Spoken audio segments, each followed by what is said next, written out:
दोस्तों, अगर मैं आपको कहूँ कि पृथ्वी पर एक ऐसी जगह भी है जहाँ 6 महीने तक दिन और 6 महीने तक रात रहती है, तो आप यकीन कर पाएंगे? अगर मैं आपको कहूँ कि वहाँ जिंदा रहने के लिए आपको रोज 1 किलो चॉकलेट खानी पड़ेगी, तो आप बिलीव करेंगे? अगर मैं आपको कहूँ कि वहाँ जाने से आपकी सूंघने की शक्ति बिल्कुल खत्म हो जाएगी, तो क्या आप विश्वास कर पाएंगे? जी हाँ दोस्तों, हम बात कर रहे हैं एक ऐसी अजीबोगरीब जगह एंटार्क्टिका की, जो पृथ्वी के साउथ पोल पर स्थित दुनिया का 5वां सबसे बड़ा और सबसे ठंडा महाद्वीप है। बर्फ का ऐसा रेगिस्तान जहाँ बिना रनवे के ही एरोप्लेन लैंड हो जाते हैं और सर्दियों में तापमान -90 डिग्री सेल्सियस तक पहुंच जाता है। So hello friends, welcome to Knowledge Orbit. और आज की इस वीडियो में हम आपको बताने वाले हैं दुनिया के सबसे रहस्यमयी कॉन्टिनेंट अंटार्कटिका के बारे में। दोस्तों, अंटार्कटिका की पहाड़ियों में छुपे हुए ये राज सुनकर आपके होश उड़ जाएंगे। तो चलिए दोस्तों, चलते हैं अंटार्कटिका की रोमांचक यात्रा पर। अंटार्कटिका का एरिया लगभग 14 लाख स्क्वायर किलोमीटर है, जो भारत से तकरीबन 4.5 गुना ज्यादा बड़ा है। हैरानी की बात यह है कि अंटार्कटिका में चारों तरफ सिर्फ बर्फ की चादर होने के बावजूद भी यहाँ धरती का लगभग 70% मीठा पानी मौजूद है। दोस्तों, पूरी दुनिया में केवल अंटार्कटिका ही एक ऐसी जगह है जहाँ लगातार 6 महीने तक दिन और 6 महीने तक रात रहती है। ऐसा इसीलिए होता है क्योंकि अंटार्कटिका हमारी धरती का सबसे निचला हिस्सा है, जिसकी वजह से यहाँ सूरज की रोशनी भी सीधी नहीं पहुँच पाती।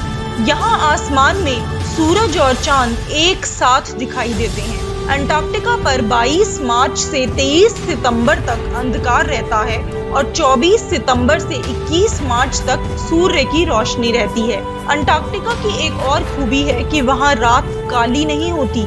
बर्फ पर पड़ने वाली तारों की रोशनी उसे चमकीला बना देती है, इसीलिए घड़ी देखकर पता लगाना पड़ता है कि रात कितनी बाकी है। अंटार्कटिका दुनिया का सबसे शुष्क स्थान है, जिसकी वजह से इसे ड्राई वैलीज के नाम से भी जाना जाता है। दोस्तों, अंटार्कटिका में जिंदा रहने के लिए रोज करीब 1 किलो चॉकलेट खानी पड़ती है, ताकि शरीर को ज्यादा से ज्यादा कैलोरीज मिल सकें। दोस्तों, अंटार्कटिका की भयंकर ठंड में हमारा शरीर तेजी से गलने लगता है, जिसकी वजह से शरीर को काफी ज्यादा एनर्जी की जरूरत पड़ती है, जो सामान्य खाना खाने से नहीं मिल पाती। और दूसरी वजह है कि यहाँ खाना पकाना भी अपने आप में एक बहुत असंभव सा काम होता है, इसीलिए यहाँ काम करने वाले साइंटिस्ट दिन भर खूब चॉकलेट्स खाते हैं। अब बात करते हैं अंटार्कटिका के टेम्परेचर की। दोस्तों, धरती का आज तक का सबसे कम तापमान अंटार्कटिका के दक्षिणी हिस्से के वोस्टॉक स्टेशन में रिकॉर्ड किया गया है। सर्दियों में यहाँ तापमान -90 डिग्री सेल्सियस तक चला जाता है।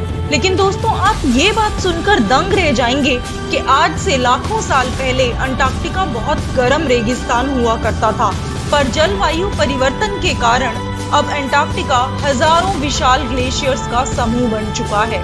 अंटार्कटिका की बर्फ की औसत मोटाई 1.5 किलोमीटर है और इसी वजह से बिना किसी रनवे के भी यहाँ एरोप्लेन समंदर के ऊपर जमी हुई ब्लू आइस पर आसानी से लैंड हो जाते हैं। अंटार्कटिका में साइंटिस्ट और उनके रिसर्च स्टेशंस के अलावा दूर दूर तक कोई मनुष्य या जानवर दिखाई नहीं देता। अंटार्कटिका एक ऐसा अजूबा कॉन्टिनेंट है जहां 500 मीटर दूर से भी आप किसी की भी आवाज को सुन सकते हैं, जहां ना तो कोई घर है, ना ही कोई पेड़ पौधे और ना ही हरियाली। दोस्तों, अंटार्कटिका के बारे में एक दिलचस्प बात ये भी है कि लाखों साल पहले इंडिया और अंटार्कटिका आपस में जुड़े हुए थे, पर एक भयंकर भूकंप के बाद धरती का पुनर्गठन हुआ और धरती का एक बहुत बड़ा हिस्सा समुद्र में खिसक के तिब्बत से जा टकराया, जिससे भारत और हिमालय का निर्माण हुआ और धरती का जो हिस्सा समंदर में बहकर नीचे साउथ पोल की तरफ गया, उससे बना हमारा अंटार्कटिका। दोस्तों, असाधारण परिस्थितियों की वजह से अंटार्कटिका में जीवन की कल्पना करना भी मुश्किल है।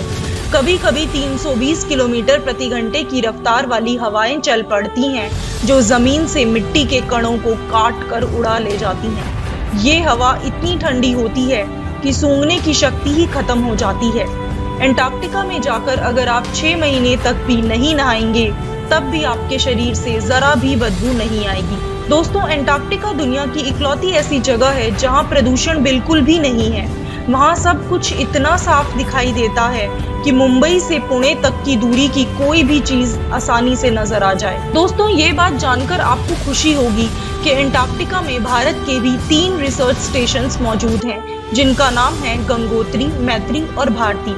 गंगोत्री हमारा पहला रिसर्च स्टेशन था, जिसको सन 1981 से 83 के बीच में बनाया गया था, और इसके बाद दूसरा स्टेशन मैत्री 1989 में और तीसरा शोध केंद्र भारती सन 2012 में स्थापित किया गया था।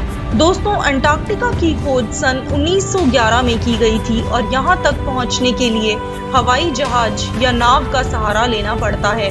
पर साल 1980 में चिली के खोजकर्ताओं को यहाँ एक महिला की खोपड़ी और जांघ की हड्डी मिली, जो 175 साल पुरानी है, जिससे ये सवाल पैदा होता है कि अंटार्कटिका की खोज से पहले और हवाई जहाज के बिना कोई इंसान यहाँ कैसे पहुंचा होगा। क्या आज से हजारों साल पहले यहाँ कोई इंसानी प्रजाति मौजूद हुआ करती थी? दोस्तों, कुछ इस तरह के सैकड़ों राज आज भी अंटार्कटिका अपने अंदर छुपाए हुए है। तो दोस्तों, ये थी अंटार्कटिका की रहस्यमयी कहानी। कहा जाता है कि जो एक बार अंटार्कटिका जाता है वो बहुत ही मुश्किल से कभी लौट कर आ पाता है।